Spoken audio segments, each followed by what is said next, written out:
بسم اللہ الرحمن الرحیم۔ ناظرین و سامعین، السلام علیکم ورحمۃ اللہ وبرکاتہ۔ ہماری آج کی ویڈیو کا موضوع ہے کہ اللہ سبحانہ و تعالیٰ نے سور کا گوشت کیوں حرام قرار دیا، اس کے پیچھے کیا قباحتیں، وجہ اور پوشیدہ راز ہیں، آئیں جانتے ہیں۔ آپ سے درخواست ہے کہ اسلامی روشنی چینل کو ضرور سبسکرائب کر لیں۔ ایک دفعہ کا واقعہ ہے کہ سلطان صلاح الدین ایوبی کے زمانے میں ایک یہودی عورت اسلام پر ریسرچ کر رہی تھی۔ اس نے اسلام کے بارے میں بہت کچھ سیکھا، بہت کچھ پڑھا، لیکن ایک سوال جس کا جواب اسے کسی سے نہ ملا وہ یہ تھا کہ آخر خنزیر کے گوشت میں ایسی کیا برائی ہے جس کی وجہ سے خنزیر کا گوشت کھانا اسلام میں حرام قرار دیا گیا ہے۔ صرف یہی ایک بات تھی جو اس کو اسلام قبول کرنے سے روک رہی تھی۔ اپنے اس سوال کا جواب حاصل کرنے کے لیے وہ سلطان صلاح الدین ایوبی کے دربار میں پہنچ گئی اور عرض کیا، میں نے اسلام کے بارے میں بہت کچھ پڑھا ہے اور بہت کچھ سیکھا ہے، حتیٰ کہ میں اس جگہ پر آ کھڑی ہوئی ہوں کہ اسلام قبول کر لوں، لیکن ایک بات ہے جو مجھے اسلام قبول کرنے سے روک رہی ہے، اور وہ بات یہ ہے کہ اسلام خنزیر کا گوشت کھانے سے کیوں منع کرتا ہے۔ اسلام نے جس بھی چیز کے بارے میں منع کیا ہے وہاں اس کی دلیل ملی ہے، لیکن خنزیر کا گوشت حرام ہونے کی وجہ ہے، اس بارے میں مجھے ابھی تک کوئی مضبوط دلیل نہیں ملی۔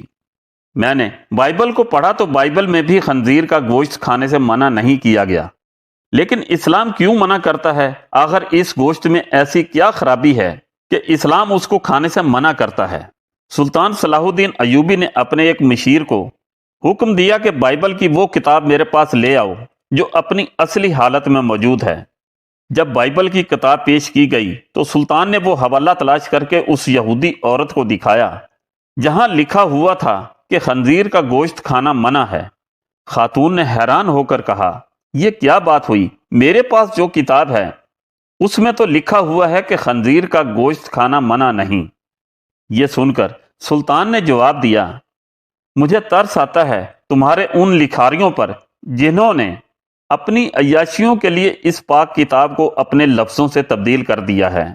تمہارے پاس جو بائبل ہے یہ اپنی اصلی حالت میں موجود نہیں۔ ابھی تو میں نے صرف اس کتاب سے ثابت کیا ہے کہ خنزیر کا گوشت کھانا منع ہے، اب میں اسے سائنسی لحاظ سے بھی ثابت کروں گا۔ پھر سلطان نے اس عورت سے کہا کہ کل صبح خنزیر کا گوشت پکا کر میرے دربار میں لے آنا۔ دوسرے دن اس عورت نے خنزیر کا پکا ہوا گوشت سلطان کی خدمت میں پیش کر دیا۔ سلطان نے اس کو کراہت سے دیکھتے ہوئے کہا کہ اب اس کی بوٹی کے 2 حصے کرو۔ خاتون نے جب چھری سے بوٹی کے 2 حصے کیے تو درمیان میں سے گوشت کچا تھا۔ سلطان نے اس خاتون سے کہا، کیا تم نے اس گوشت کو اچھی طرح پکایا نہیں؟ تو وہ کہنے لگی، نہیں سلطان معظم، میں نے تو اس کو بہت اچھی طرح سے پکایا ہے۔